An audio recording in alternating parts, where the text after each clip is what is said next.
राधे राधे। जय जय श्री राधे। श्री हरिवंश राधा वल्लभ लाल की जय हो। सभी संतों हरि भक्तों की जय हो। आज के आनंद की जय हो। हमारे ठाकुर जी महाराज की जय हो। विट्ठल भगवान की जय हो। पंडरीनाथ महाराज की जय हो। पंढरपुर धाम की जय हो। बांके बिहारी लाल की जय हो। सभी संतों हरिभक्तों की जय हो। जय श्री राधे। श्री हरिवंश। बहुत बहुत स्वागत है आपका हमारे चैनल में, जहाँ पे हम विट्ठल भगवान के कृपा पात्रों की कथाओं का श्रवण कर रहे हैं। तो आइए ऐसे ही आज हम एक और उनके कृपा पात्र भक्त श्री एकनाथ जी की कथा का श्रवण करेंगे। बहुत दिव्य चरित्र है, बहुत ही दिव्य, बहुत लीलाएं हुई हैं इनकी जीवन में। तो आइए पहले इनके चरित्र का श्रवण करते हैं, लीलाएं भी श्रवण करते हैं और आनंद के सागर में गोते लगाते हैं। जय श्री राधे। भक्त श्रेष्ठ भानुदास जी के पुत्र चक्रपाणि और चक्रपाणि के पुत्र सूर्य नारायण और सूर्य नारायण के पुत्र भक्तराज एकनाथ हुए। जय हो। इनके जन्म काल में मूल नक्षत्र था, अतः इनके जन्मते ही इनके पिता का देहांत हो गया और उसके कुछ साल बाद माता का भी।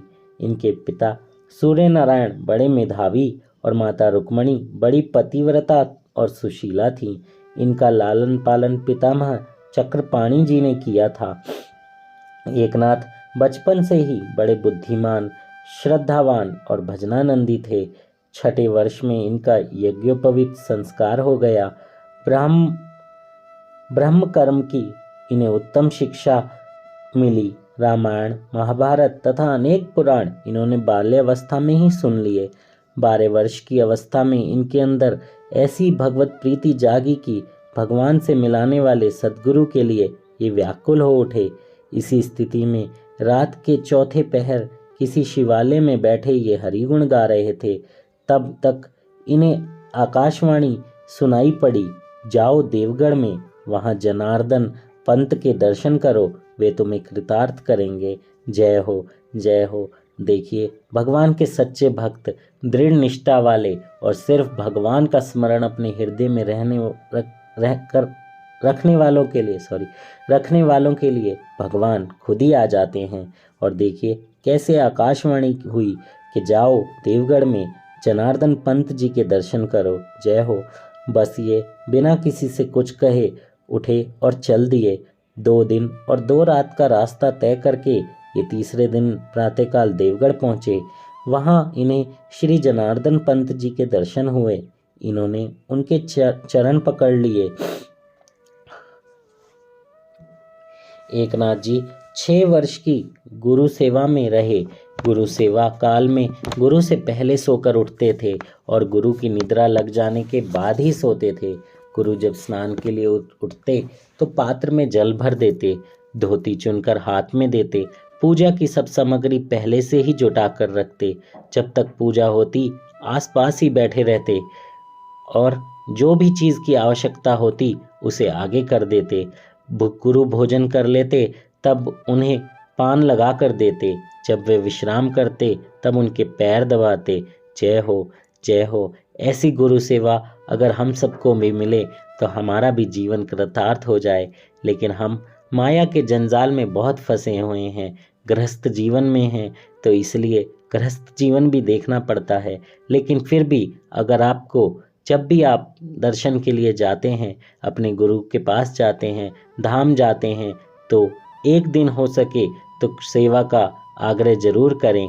अगर वहाँ सेवा नहीं हो सकती तो आप उनको फूल भेंट करें, फल भेंट करें, कुछ और चीज़ें भी आप भेंट कर सकते हैं, जिससे आप अपने गुरु की सेवा मानसिक रूप से कर सकें। अगर आपको बहुत ही ज़्यादा मन में बेचैनी है सेवा करने की, तो आप मानसिक रूप से अपने गुरु की सेवा ज़रूर कर सकते हैं, जिसमें आप उनके पैरों को दबा सकते हैं, हाथों की सेवा कर सकते हैं, बहुत सारी चीज़ें हैं ऐसी, भोजन खिला सकते हैं, ऐसा मानसिक सेवा कर सकते हैं कि गुरु आपके घर आए हैं। मानसिक सेवा बहुत शुद्ध सेवा है। बस आपको उसी भाव में रहना है जिस भाव में आपने सेवा शुरू करी थी।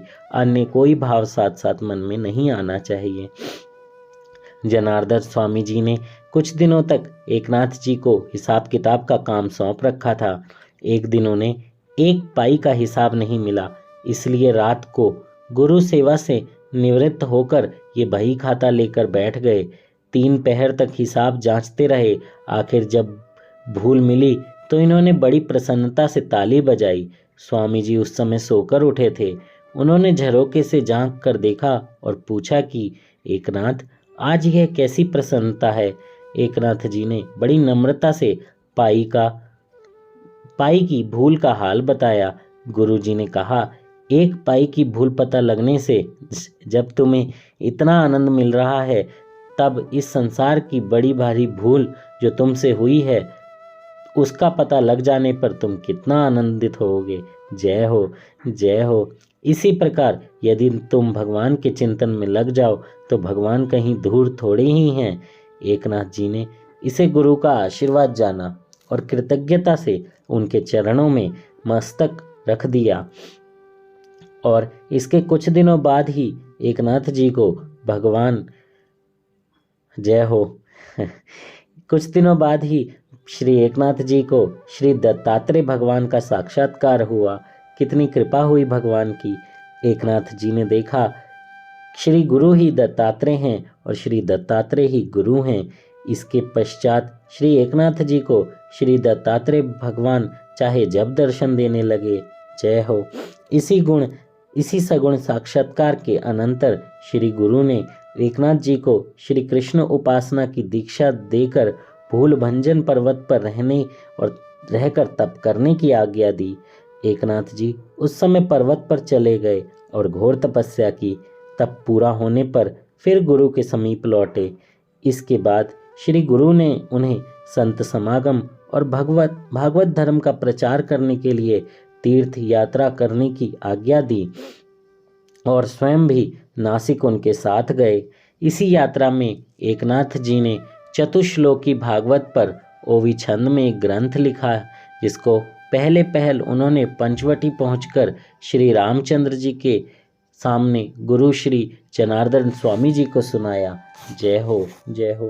तीर्थ यात्रा पूरी करके एकनाथ जी अपनी जन्मभूमि पैठण लौट आए, परंतु अपने घर न जाकर पिपलेश्वर महादेव के मंदिर में ठहर गए। इनके वृद्ध दादा दादी वर्षों से इन्हें खोज रहे थे और उन्होंने श्री गुरु जनार्दन स्वामी से यह आज्ञा पत्र ले लिया था कि एकनाथ, अब तुम विवाह करके गृहस्थाश्रम में रहो। अतः जब इनके वृद्ध दादा दादी इनसे मिलने जा रहे थे, तब रास्ते में ही इनसे भेंट हो गई। उन्होंने इन्हें छाती से लिपटाकर श्री गुरु का वह आज्ञा पत्र दिखलाया। इस पर एकनाथ जी ने अपनी तीर्थ यात्रा वहीं समाप्त कर दी और गुरुदेव की आज्ञा अनुसार विवाह हुआ। इनकी धर्मपत्नी गिरिजाबाई बड़ी पति परायणा, परम सती और आदर्श गृहिणी थी और इस प्रकार इनका सारा प्रपंच भी परमार्थ परायण ही हुआ। इनके गृहस्थ जीवन की दिनचर्या इस प्रकार थी। ब्रह्म मुहूर्त में उठकर पहले प्रातः स्मरण और तत्पश्चात गुरु चिंतन करते थे। शौच आदि एवं गोदावरी स्नान से निवृत्त होकर सूर्योदय से पूर्व संध्या वंदन करना, सूर्योदय के बाद लौटकर देव पूजन, ध्यान धारणा आदि करके गीता भगवत आदि ग्रंथों का पाठ एवं श्रवण करना, मध्याह्न में पुनः गोदावरी घाट जाकर संध्या तर्पण ब्रह्म यज्ञ करना और तदनंतर घर लौटकर बलि, वैश्वदेव तथा अतिथि अभ्यागतों के पूर्ण सत्कार के बाद स्वयं भोजन करना, तत्पश्चात विद्वानों और भक्तों के साथ बैठकर आत्मचिंतन चर्चा करना, तीसरे पहर पर श्री भानुदास द्वारा स्थापित श्री विट्ठल मूर्ति के सामने भागवत, रामायण अथवा ज्ञानेश्वरी ग्रंथ का प्रवचन करना। जय हो, जय हो। हमारे विट्ठल महाराज कितने कृपालु हैं, अपने भक्त के मुंह से अपने ही प्रवचन सुनते हैं। भागवत और रामायण और ज्ञानेश्वरी ग्रंथ सब भगवान ने ही तो लिखवाए हैं एकनाथ जी से। मतलब ज्ञानेश्वरी ग्रंथ जो है वो एकनाथ जी ने लिखा, लेकिन भागवत और रामायण जो है वो लिखी हुई तो भगवान के भक्तों की ही हैं। फिर भी देखिए वो अपने भक्तों से कितने प्रेम पूर्वक सुनते हैं। कितनी कृपा एकनाथ जी के ऊपर। सायंकाल फिर गोदावरी तट पर जाकर संध्या वंदन करना और वहां से लौटकर धूप दीप के साथ भगवान की आरती और स्तोत्र पाठ करना। इसके अंतर कुछ हल्का सा आहार करके मध्य रात्रि तक भगवत कीर्तन करना अथवा वेदोपनिषद और पुराण आदि का अध्ययन करना। मध्य रात्रि से लेकर 4 घंटे तक शयन करना। जय हो, कितनी प्यारी दिनचर्या है। हर समय वो भगवान के ही चिंतन में रहते हैं। जो 4 घंटे सोते थे उसमें भी वो भगवान विट्ठल को ही जपते रहते थे, कुछ नहीं करते थे। और देखिए, इतनी एकनिष्ठ संत की कथा को हम श्रवण कर रहे हैं, तो ये आप अपने ऊपर कृपा ही मानिए। इस कथा में से कोई एक चीज़ आप अपनी दिनचर्या में भी उतार लीजिए। नियमित नाम जप, नियमित कीर्तन या नियमित पूजा, कोई भी एक चीज़ आप अपने जीवन में उतारेंगे तो आपका कल्याण होगा। मैं कहता हूँ आप 20-25 मिनट या आधा घंटा राधा नाम जप ज़रूर कीजिए। अगर आपकी सेवा में रुचि है, आपके घर में ठाकुर जी हैं, तो अच्छा अच्छा श्रृंगार करके उन्हें भोजन खिलाइए और वो कार्य करते वक्त राधा राधा, कृष्ण कृष्ण, श्याम श्याम, राधा वल्लभ श्री हरिवंश या कुंज बिहारी श्री हरिदास, जो आपको नाम प्रिय लगता हो उसको गुणगान कीजिए। सब नाम एक ही हैं। जय हो। एकनाथ जी ब्राह्मणों का बड़ा आदर करते थे। इनके यहाँ सदाव्रत चलता रहता था, सबको अन्न बांटा जाता था। रात को जब ये कीर्तन करने लगते थे उस समय दूर दूर के लोग इनके यहाँ आते थे, जिनमें अधिकांश ऐसे ही श्रोता होते थे जो इन्हीं के यहाँ का भोजन पाते थे। नित्य नए अतिथि आया ही करते थे। इस प्रकार यद्यपि एकनाथ जी के यहाँ बड़ी भीड़ भाड़ रहती थी, फिर भी इनका सारा काम मजे में चलता था। इन्हें कोई चिंता करनी ही नहीं पड़ती थी। अन्नदान और ज्ञानदान का प्रवाह इनके यहाँ निरंतर बहा ही करता था। जय हो। ऐसे जब संत कृपा करते हैं तो भगवान भी कृपा करते हैं। जब ये संत लोगों पे कृपा करते हैं तो भगवान संतों पर कृपा करते हैं। विट्ठल भगवान की बहुत कृपा थी इनके यहाँ। अन्न भंडार कभी कम ही नहीं होता था, क्योंकि दान देने वाले बहुत दान देते थे और पाने वाले वो पाते थे। जय हो।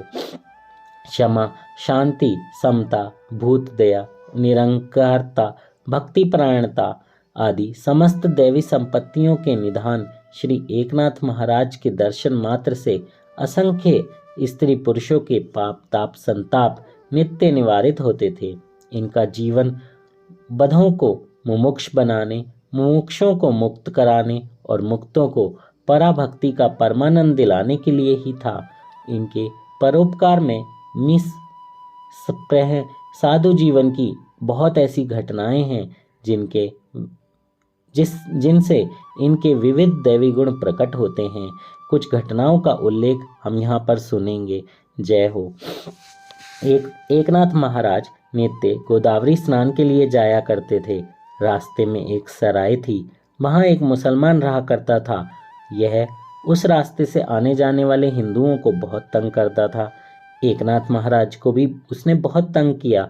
एकनाथ महाराज जब स्नान करके लौटते तब उन पर कुल्ला कर देता था। एकनाथ महाराज नदी को लौटकर स्नान करते या फिर उन पर कुल्ला करता। इस तरह दिन में 5-5 बार इन्हें स्नान करना पड़ता था। एक दिन तो इस अत्याचार की सीमा हो गई। 108 बार उस यवन ने इन पर पानी से कुल्ला किया और ये 108 बार स्नान कराए, पर महाराज की शांति और प्रसन्नता ज्यों की त्यों बनी रही। यह देखकर यह यवन अपने किए पर बड़ा लज्जित हुआ और महाराज के चरणों में आ गिरा। तब से उसका जीवन बदल गया। जय हो, जय हो। संतों की कृपा ऐसी ही होती है। एकनाथ महाराज के पिता का श्राद्ध था। रसोई तैयार हुई। आमंत्रित ब्राह्मणों की प्रतीक्षा में आप द्वार पर खड़े थे। उधर से 4-5 महार निकले। मिठाई की सुगंध पाकर वे आपस में कहने लगे, कैसी बढ़िया सुगंध आ रही है। भूख ना हो तो भी भूख लग जाए, पर ऐसा भोजन हम लोगों के भाग्य में कहाँ। एकनाथ महाराज जी ने यह बात सुन ली। तुरंत उन महारों को बुलाकर उन्हें उस रसोई से अच्छी तरह भोजन करा दिया और जो कुछ भी बचा वह भी गिरिजाबाई ने इन महारों के घर वालों को बुलाकर खिला दिया। जय हो, जय हो। फिर स्थान को भली भांति धो लीप कर ब्राह्मणों के लिए दूसरी रसोई बनाई गई। पर निमंत्रित ब्राह्मणों को जब यह बात मालूम हुई तब उनके क्रोध का पार नहीं रहा। उन्होंने एकनाथ जी को धर्मभ्रष्ट समझकर बहुत अनशन सुनाया और फटकार कर कहा, तुम्हारे जैसे पतित के यहाँ लोग हम भोजन नहीं करेंगे। एकनाथ जी ने विनयपूर्वक समझाया कि आप लोग भोजन कीजिए, सब शुद्धि करके नई रसोई बनी है। पर ब्राह्मण नहीं माने। तब हार कर यथाविधि श्राद्ध का संकल्प करके एकनाथ जी ने महाराज ने अपने पितरों का ध्यान किया और आह्वान किया। स्वयं पितृ मूर्तिमान होकर प्रकट हो गए। उन्होंने स्वयं श्राद्ध अन्न ग्रहण किया और परितृप्त होकर आशीर्वाद देकर अंतर्ध्यान हो गए। ब्राह्मणों को जब इस बात का पता चला तो वे बहुत लज्जित हुए। जय हो, जय हो, देखिए कितनी सिद्धि थी। वो चाहते तो पहले ही अपने पितरों को बुला सकते थे, लेकिन देखिए उन्होंने ऐसा कुछ नहीं किया क्योंकि सिद्ध संत थे। फिर भी उन्होंने ब्राह्मणों को ही बुलाया, क्योंकि कहते हैं ब्राह्मणों को खिलाया हुआ भोज सीधा पितरों को ही प्राप्त होता है। जय हो। लेकिन ब्राह्मणों की बुद्धि फिर गई और ऐसी लीला हो गई।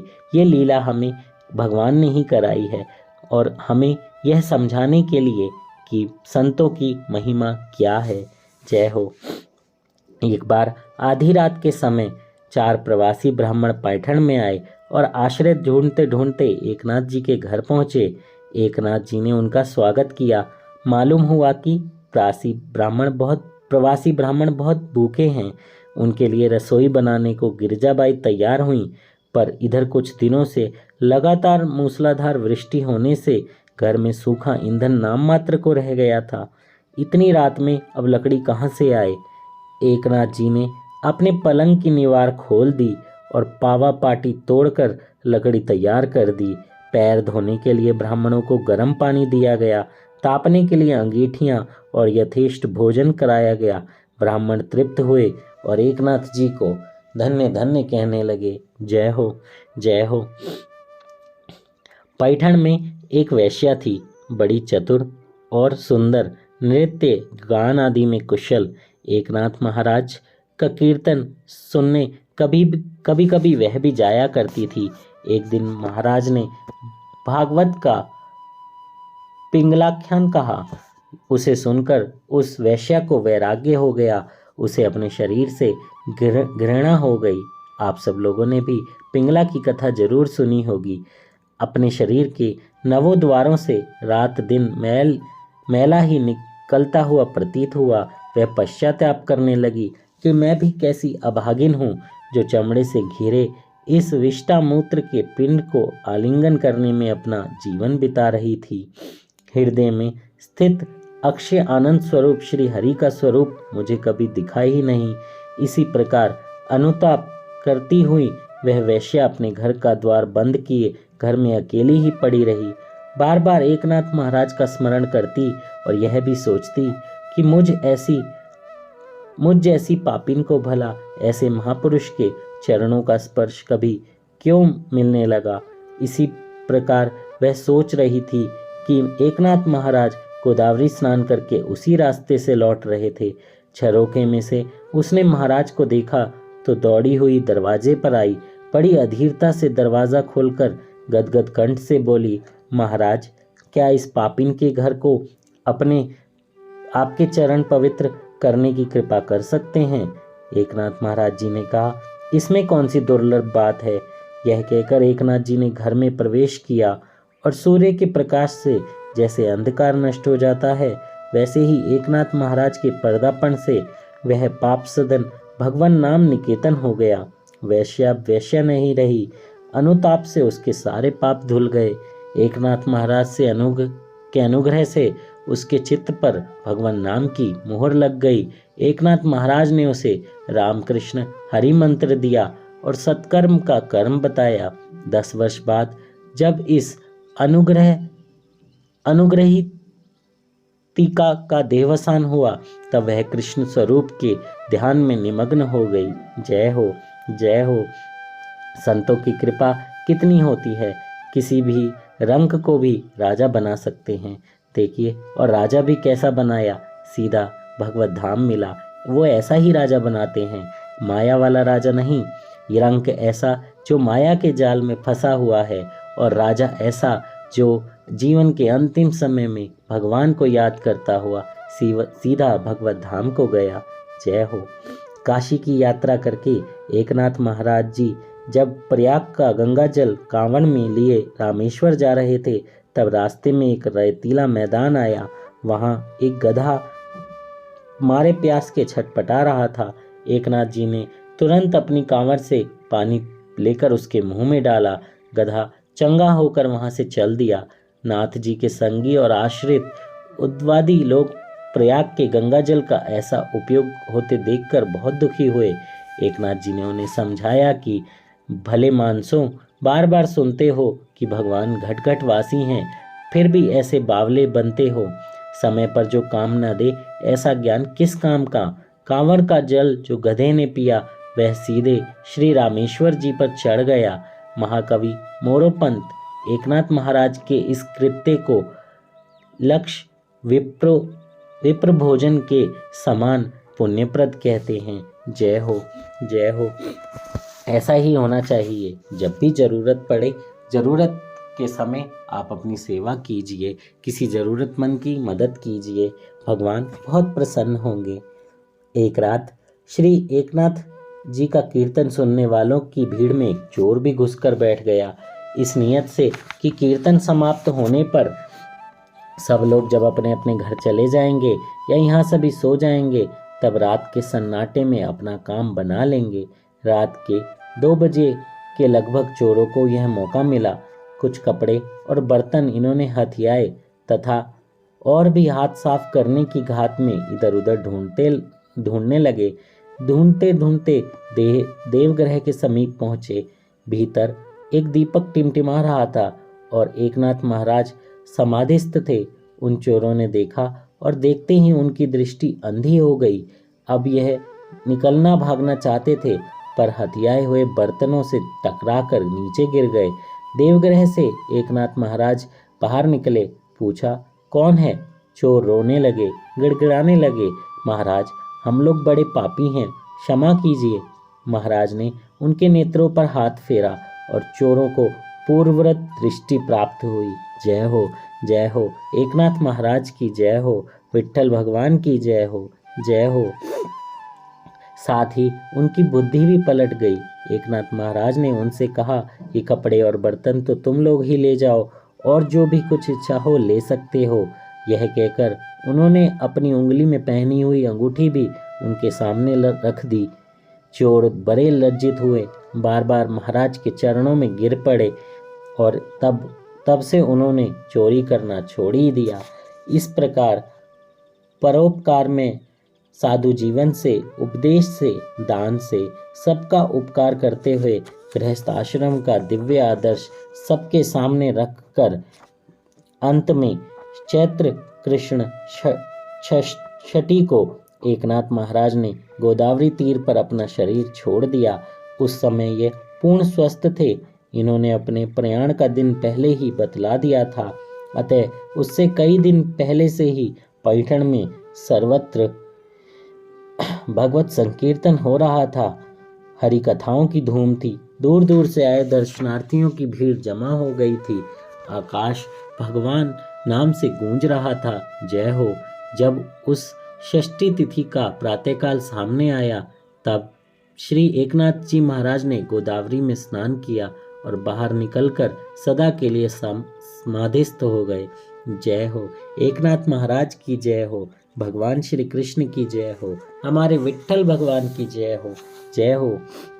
एकनाथ महाराज के ग्रंथों में सबसे लोकप्रिय और प्रसिद्ध ग्रंथ भागवत, एकादश स्कंद, रुक्मणी स्वयंवर और भावार्थ रामायण है। कहते हैं कि भगवान श्री रामचंद्र ने स्वयं ही एकनाथ जी महाराज से भावार्थ रामायण लिखवाया था। जय हो। इन ग्रंथों के अतिरिक्त चिरंजीवी पद, स्वात्मबोध आनंद लहरी तथा अन्य कई छोटे मोटे ग्रंथ भी एकनाथ महाराज के बनाए हुए हैं और आपके सभी ग्रंथ मराठी भाषा में हैं। जय श्री राधे। श्री हरिवंश। बोलिए एकनाथ महाराज की जय, विट्ठल भगवान की जय। और इनके यहाँ पर एक चीज़ और भी थी, विट्ठल भगवान का कीर्तन बहुत ही प्रेमो भाव से होता था। कृष्ण भगवान का भी बहुत ही प्रेम भाव से होता था। जब होता था तो ऐसी ही ध्वनि आती थी, विठ्ठल विठ्ठल विठ्ठला माझा पांडुरंग विठ्ठला। और जब कृष्ण का कीर्तन होता था तो हरे कृष्ण कृष्ण कृष्ण हरे हरे, हरे राम राम राम हरे हरे। उन्होंने ऐसे कीर्तन नाम को सबसे प्रिय बताया था। बोलते हैं कि भगवान नाम कीर्तन, संकीर्तन और संतों की कथा श्रवण बहुत आनंद देती है। स्पेशली भगवान नाम का कीर्तन, भगवान के अनन्य नामों का कीर्तन कीजिए।